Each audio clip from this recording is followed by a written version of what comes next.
Hello everyone. Today we are going to talk about solar. Solar on your house and what that can do for your title and when you're buying a house and selling a house or refinancing, what all that means because it does affect things and most people don't know about it. So here we go.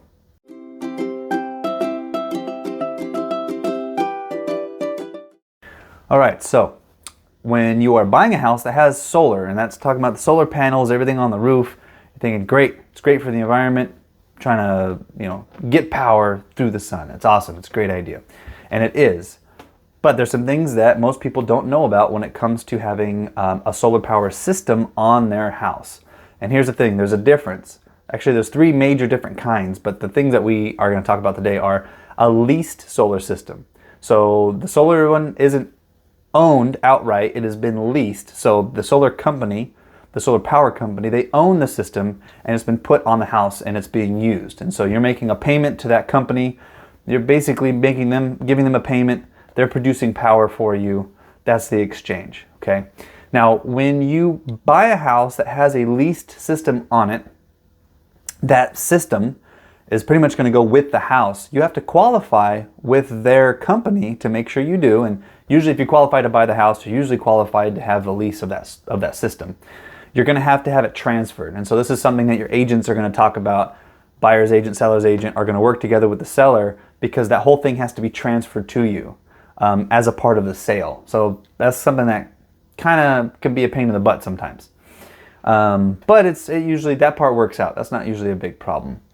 Now, when there is a system on the house, what the company does, especially when it's leased, they're going to file something that's going to fall on the title of your house. It's called a Ucc filing. And it's essentially that company is saying, look, if you look at the record of title, if you look at who's owned the house and if they've paid their taxes and stuff, you're going to see that there is property associated with it that they don't own. That's the solar power production system. It's not a lease, or it is a lease. It's not a lien on the property. It's a notice. It's notice saying, look, there is solar on this property.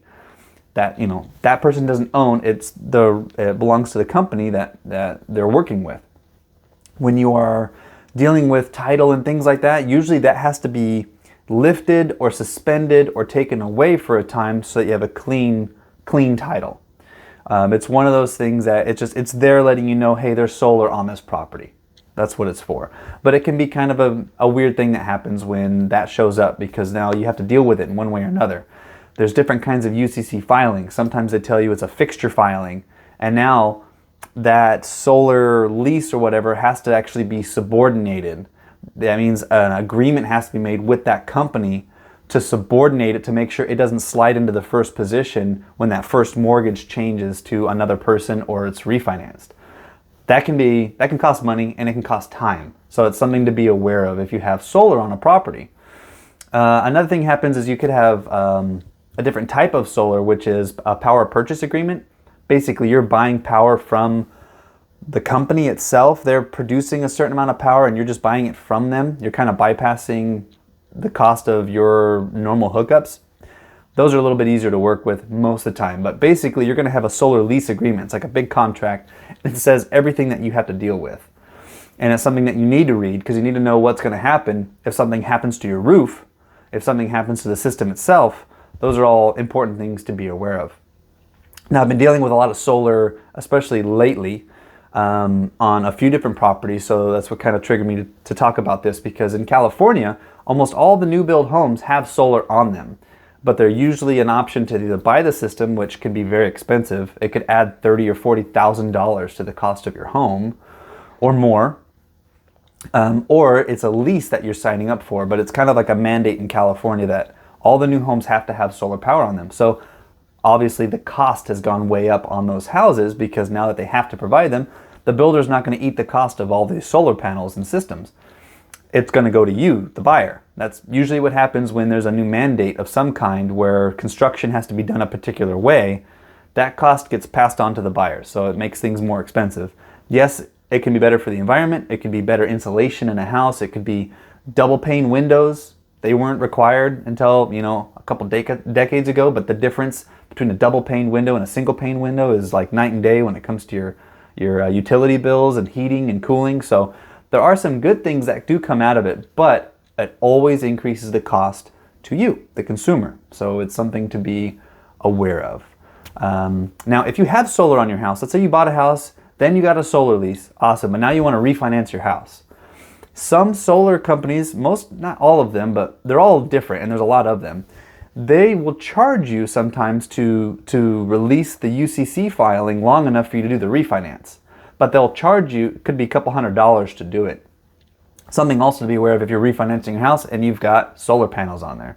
So it's an awesome thing because you can supplement a lot of energy through the sun, especially in California where it's sunny most of the time. Now, it doesn't work everywhere because not everywhere's sunny all the time, but in Southern California especially, it's sunny most of the time. So it works out.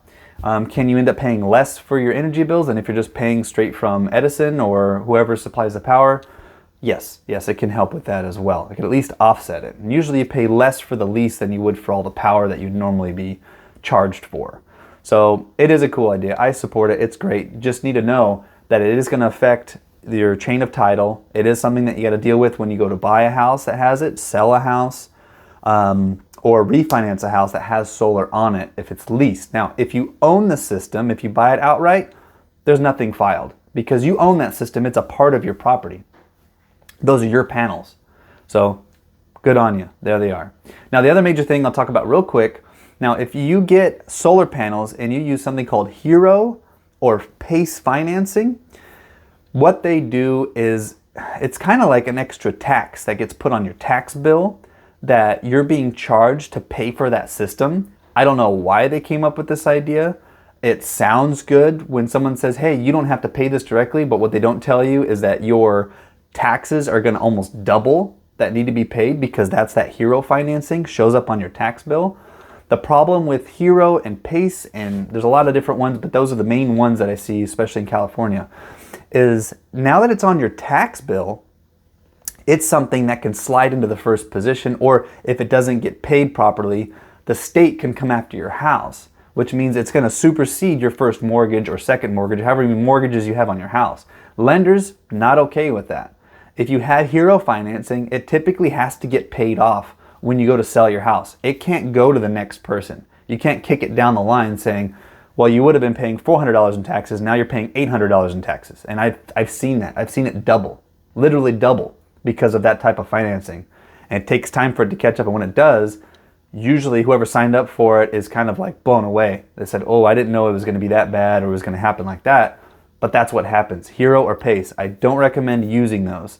Another thing is when you're going to sell your house, there isn't really a record showing that you used Hero or PACE to finance, whatever energy improvements you did to your house. And so now your house is being appraised based on what's there, not knowing that you financed some of those items. So that Hero thing has to get paid off. Otherwise, the person buying your house is going to end up double paying for those upgrades because they're paying for the improved value on your home and they're going to inherit this extra large tax bill. So that's not allowed. So that's just something to be aware of. If you're going to buy solar or lease it, I don't recommend using PACE or Hero, especially if you want to sell your property within the next 10 to 15 years because it takes time for that to get paid off. It's expensive. It kind of hits you like it's a shock, really. And I've had a lot of people come to me and say, I didn't know this was what was going to happen. And it has to get paid off. So something to be aware of when it comes to solar. So I've been running into it a lot. Like I said, I've wanted to kind of just put this video out there. If you have solar, if you're looking to buy a house that has solar, ask lots of questions. Ask the questions to the listing agent. Is that a leased system? Do they own it outright? Is it coming with the property? Do I gotta qualify for it? Ask those questions, protect yourself, know what you're getting into because like I said, it's a cool thing. Solar power is pretty awesome. And if you want to go for it, but you need to know what all that means. So that's it. If you like this kind of this content and what I'm doing here, please like the video. Comment down below if you have any questions. I'd love to start a dialogue. Help me with future content for this year, 2022. Want to just kind of keep educating, keep putting more information out there. Whatever is helpful for someone who is looking to buy a home. Or if they want to refinance or they're looking for tips and tricks, that's why I'm here. So subscribe to the channel if you haven't, and I'll catch you guys next time. All right. Peace.